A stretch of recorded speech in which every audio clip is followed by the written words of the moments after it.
Good morning, St. Lucia. It is time to wake up, and we always like to give you positivity with everything that's been happening. Of course, we know with the hurricanes, our sister island Dominica, and many other islands have been so affected. It's devastating. But I'm happy today to bring you more of like a human interest story this time, where we have a group doing some major moves right here in St. Lucia. Kalsa Aid is here, and they have plans to really help out our sister island in Dominica. And as we say, every little bit counts. So I have two friends here with me, Suki, and I have Kanwa here with us, also representing for Kalsa Aid. So good morning to each of you. Morning. All right, so I'm going to start off with Suki because I know you were very instrumental in putting this together. So can you just let St. Lucia know what Kalsa Aid is doing here today? Okay, well, when it started, Kalsa Aid called me up and said, we're coming to the island. We need to get food for Dominica. And I said, no problem. Let me know when you're coming and I will organize whatever I need to do, right? You just need to tell me. And that was how it basically got started, and they were absolutely amazing. We've had so many Lucians just come up and say, okay, we'll donate a boat, we'll donate this. Can you just tell us where to bring it? So we've been inundated with so many wonderful people, I would say. And I think it's good for us here in St. Lucia to see that, and hopefully can inspire maybe other organizations to follow suit. So now I'm going to chat with Kanwa for a bit. So you're also part of Kalsa Aid. Can you just let St. Lucia know a little bit more about the background? Because I noticed your shirt said serving humanity since 1999. So has it been really that long since it's been established? So Kalsa Aid is probably a Sikh faith-based NGO. We do disaster relief around the world. Even though it's a Sikh faith-based, there's nothing discriminating about having your faith. Most of our volunteers can see are non-Sikhs. So one of our main tenets of our faith is recognize the whole human race as one. Regardless of your color, sex, your political affiliation, your sexual orientation, we do not care. We recognize everyone as one. Humanity is one. Whenever someone's in trouble, it's our duty to help them. See no differences. The organisation started in 1999 with the Kosovo refugee crisis, and from there, snowballed, and we've got volunteers all across the world. Currently, we've got a project in Bangladesh helping with the Rohingya refugees. But what happened here in the Caribbean with Hurricane Irma and Hurricane Maria and Jose, I reached out to Anguilla. I just come back to Anguilla, where we did relief. We did like power packs, batteries, and we also helped local fishermen repair their boats as one of the things. Then I reached out to Suki, who I know through a contact, and say, I know Dominica is really, really bad. We want to do something. How can we help? Got in touch with Suki, and that was it. Suki's just been fantastic. Got all her resources together. We decided we need to give some food packs. But before we even did that, we said, listen, we're going to make sure we go ourselves and give the aid. So me and my colleague went to Dominica, to a small village area, because we thought, okay, let's take on a community that we can help first. So we went to see ourselves with the lovely help from Rendu Construction, who actually funded us to go out there just to oversee. Well, because we wanted to make sure what's the first need, because I don't want to send just aid. We don't just send aid and sell. We actually get hands-on. That's why we got trying to get the kids involved. Say, from day one, it's not sometimes just you've given some aid and you washed your hands. It's like you're getting stuck in.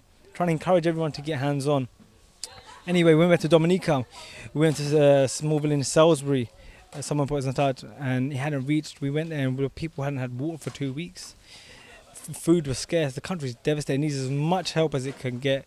Rosso was really bad here, but with our resources, we said, okay, let's focus on somewhere we can. So I met with the Salisbury Disaster Management Committee, and I said, listen, we're going to prepare food packs, because many of the elderly and the vulnerable and the challenge, the physically challenged, hadn't been able to get some food because of what the situation. People are desperate. There's looting going on. There's no water. There's no food, and the supermarket's empty. So we said, listen, let's focus on the people that we can help, need it desperately. So we're working with the Salisbury Disaster Management Committee, who will be taking us to the village, and we're going to be distributing. So we're going to make sure each of these food packs that we're making, they're not many, but there's something that they actually reach get to the people that need it.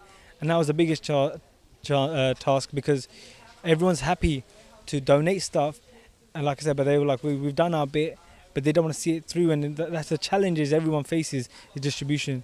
So me and Suki came up with okay, if we do individual food packs, that's going to be easy to distribute. We can make sure we can hit the people that need it the most. Perfect. So St. Lucia, I'm happy to bring you this today. Hopefully, it will inspire more. That we can see there's still so many different ways that we can actually help out. And thank you again to our friends at Kalsa Aid for reaching out, because it could have easily been us. So we have to not think selfish and be selfless at this moment. So I think that's an attitude of gratitude is what we need. So that's our thought for today, St. Lucia. So thank you again for being here.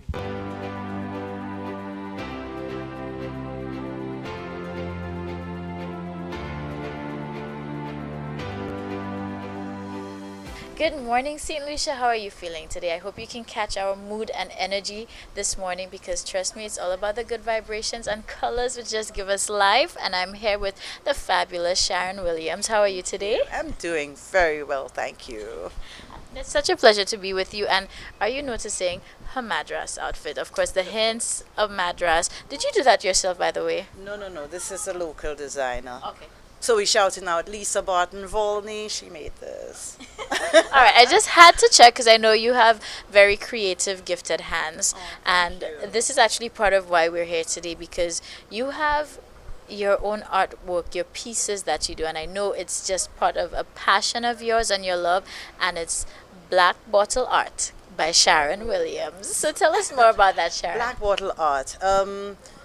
Okay, it's fully functional art.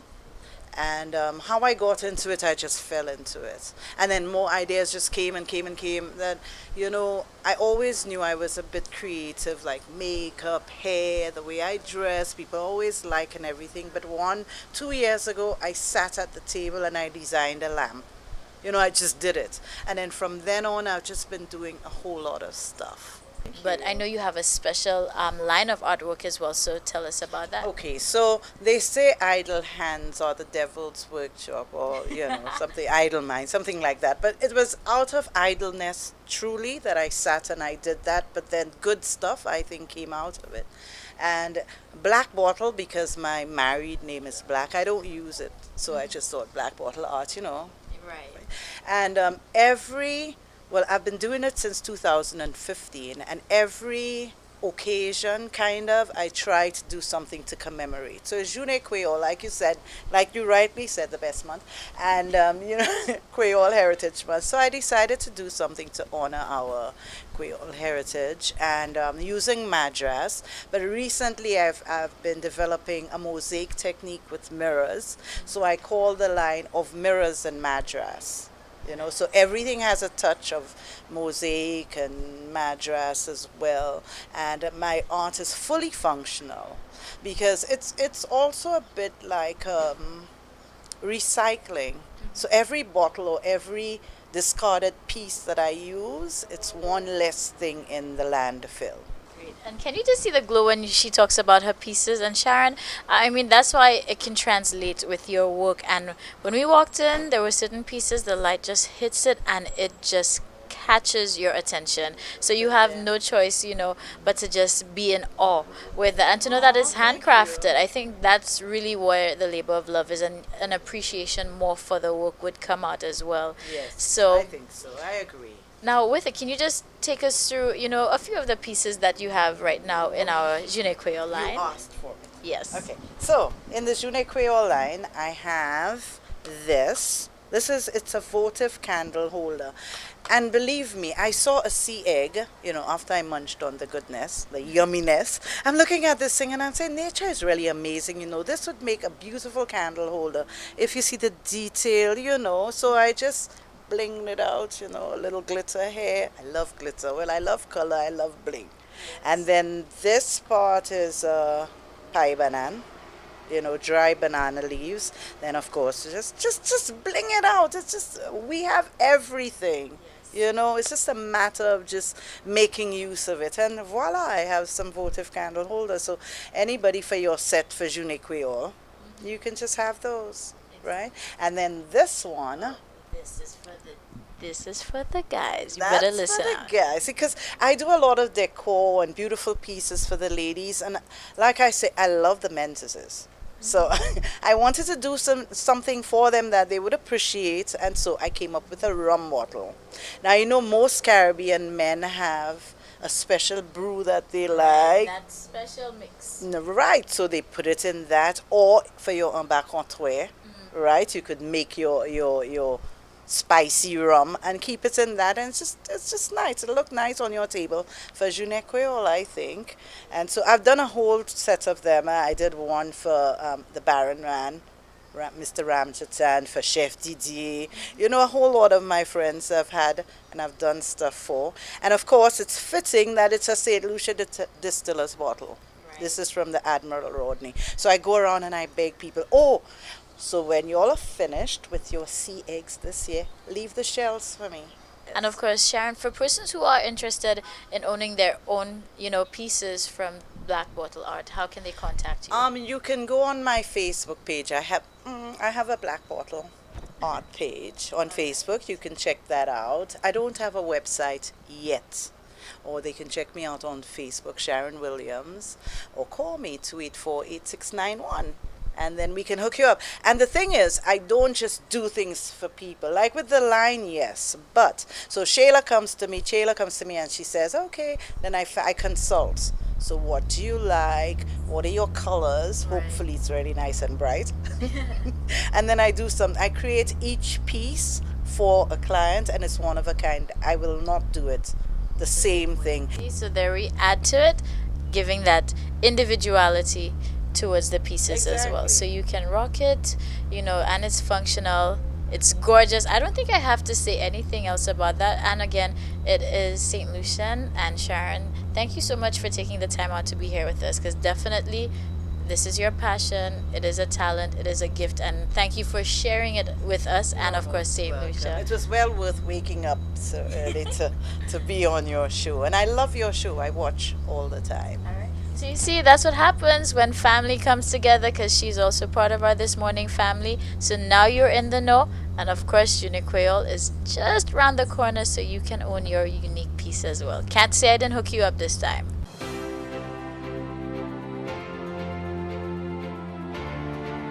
All right, St. Lucia, so guess what? I am here at Pigeon Island National Landmark, and it's all about Oktoberfest Creole. And guess what? There's so much that's new, so much that's exciting, so much that's culturally ours, from entertainment to the drinks to the food. So let's go inside. Let's see exactly what's happening.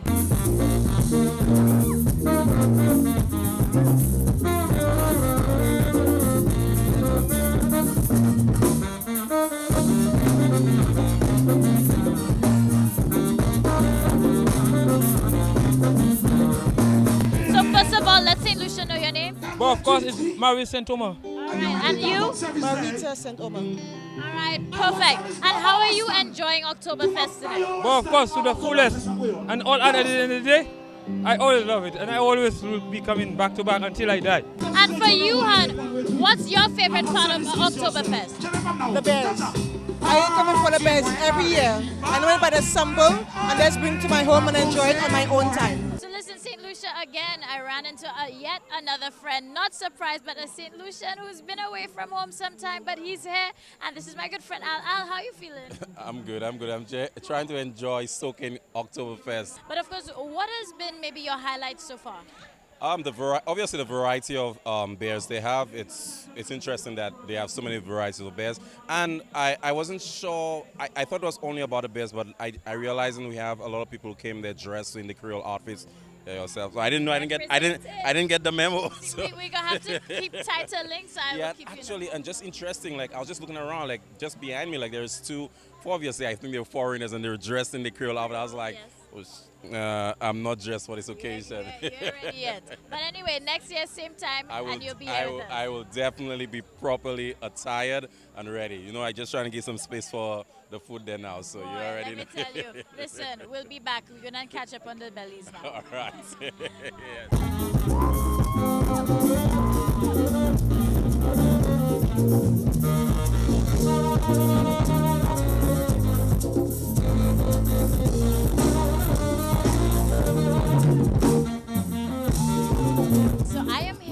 Taki, representing for Babino. Good morning to everybody from the community of Babino. You know, we have plenty love for you.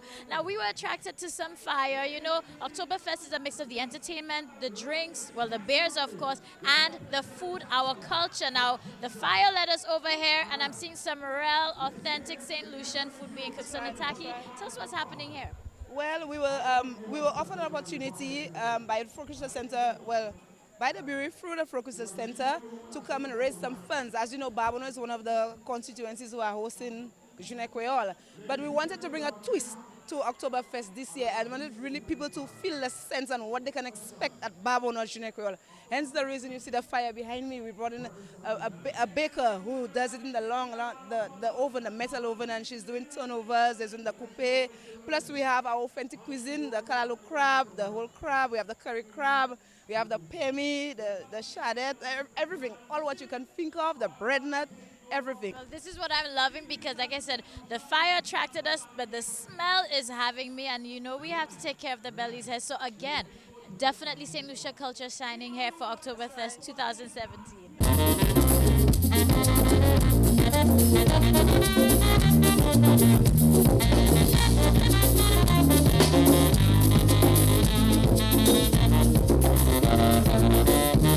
Listen, we're still schmoozing, we're enjoying taking in the ambience and the atmosphere, and then you know what, you run into your friends. So this is my good girlfriend Deidreanne. How are you? I'm alright, Trilla. Good. And she's of course representing for Jamaica, and she has some other friends. So you know, you have a friend, then you bring some more friends. So just introduce yourselves. I'm Tristan, I'm from Jamaica. All right. And I'm Anna Kay, and I'm also from Jamaica. All right, perfect. So I'm gonna take it this is your first Oktoberfest experience? Yes, for all of us. For all of you? Okay, wow. Okay, so what are you, Tristan, what are you enjoying so far? I'm enjoying the food and the people. I actually ended up trying the stew rabbit, and it was pretty good. It reminds me of Jerk Festival in Jamaica, where you get to try lots of different food. So absolutely loving it. And how about you, Hun? Well, we're all together, so I got the chance to sample horse stew and a foreign ball, which is something new for me, so I'm enjoying that experience. And I'm also enjoying the music. I was saying to Deidre earlier that a lot of the different islands have similar cultural sounding music, so I'm enjoying that. And how about you, Dee? What's your favorite part so far? So far as the food, I really think that we all decided, you know what, we're all going to sample something new and then we share it just so we can, you know, enhance our experience, and we did that. So we're looking forward to the foreign beer now. All right, so you see we've taken care of the bellies. Now we're going to try the beers. We're going to have some cold ones in your honor. So I managed to catch up with Landfree Sherbin, and this is our expert right now, because you know Oktoberfest, besides the food, the music, and the atmosphere, it's all about the drinking experience and of course the beers that are here. So I know we have some imported beers. People are looking forward to it. What is here for Oktoberfest 2017? Okay, yes. Welcome to Oktoberfest. It's our way of exciting the beer industry, exciting people who consume beer. It's also our contribution to Heritage Month in St. Lucia. This year we are featuring six foreign beers. We did try to get much more, but the storm in Miami really restricted us. We had beers coming out of Mexico and also Haiti, which never got here. But we always have Polana, which is the official Oktoberfest beer brew. You see it's on it. It's backed every year because it's the official brew. H41 is really a new brew from Heineken.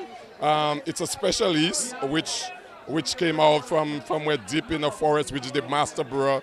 He actually came in because you know Heineken beer, most beers have a yeast to it, but the Heineken original has a yeast, but this one is a special yeast which he kind of put together, and then we have the Heineken H41. We have Desperado, as you know, Desperado is coming out of France. It's bringing out some of the brews from out there. This is a new flavored Desperado. We have the Apple Bandit, which is a cider. It's one of our ciders from Heineken again. We have Strongbow, but this year we decided to introduce the Apple Bandit, again, coming out of Europe.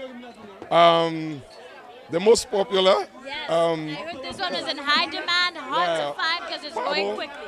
The more we bring in more Pabo year after year, it's always the first to finish. It's our 1.5 from our brewery in Suriname. It's coming out of Suriname. And then the Dragon Stout is coming from our brewery in Jamaica. which is a sweet stout.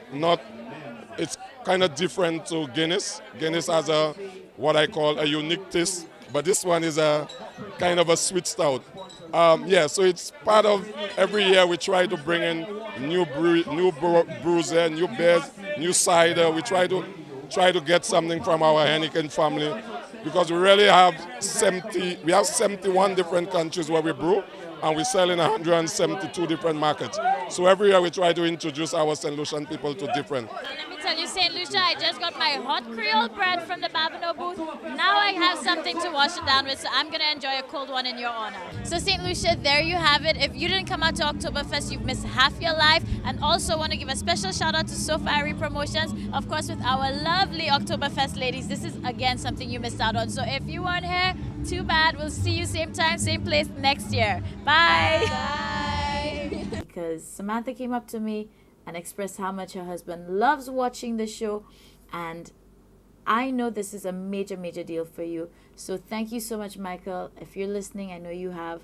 a visual impairment, but if that doesn't stop you from tuning in, then that is amazing. And I want to send you out a special greeting, sending you so much love. And of course, you have an amazing wife that definitely loves you too. So she passed on your message. So you guys have a great day as well. And last but not least, I want to say a special good morning to Samantha. Thank you very much for tuning in. She's only 6 years old and always watches as per what her mom says. So you guys are the ones that help us keep this going, help me keep going, and of course this is the reason why we wake up this early in the morning anyway. So good morning greetings to everybody tuned in today, and please go out and be fabulous. And tomorrow we shall continue. It's going to be right here. It's going to be our midweek Wednesday. You know how we do it, so make sure you come back same time and place. This morning we'll keep bringing you that good morning cheer. Hi, this is Petal and this one's Pip. They're both about 18 months old, and they're not siblings but they're best friends. They're very timid, and a couple of months ago they wouldn't even come near people, and now we've managed to get them where they go for walks. They love cuddles and hugs, and they're really looking for a home, ideally where they would be able to go together, but if not individually, and it would be somebody that would have the time and effort to just give them tender loving care and just to bring out their personalities even more. They're so loving, and we really want a really good home to go to. Great. So St. Lucia, you can see for yourself they are very timid, very calm, and all they need is that extra love. So please call the number on the screen so we can find them a good home.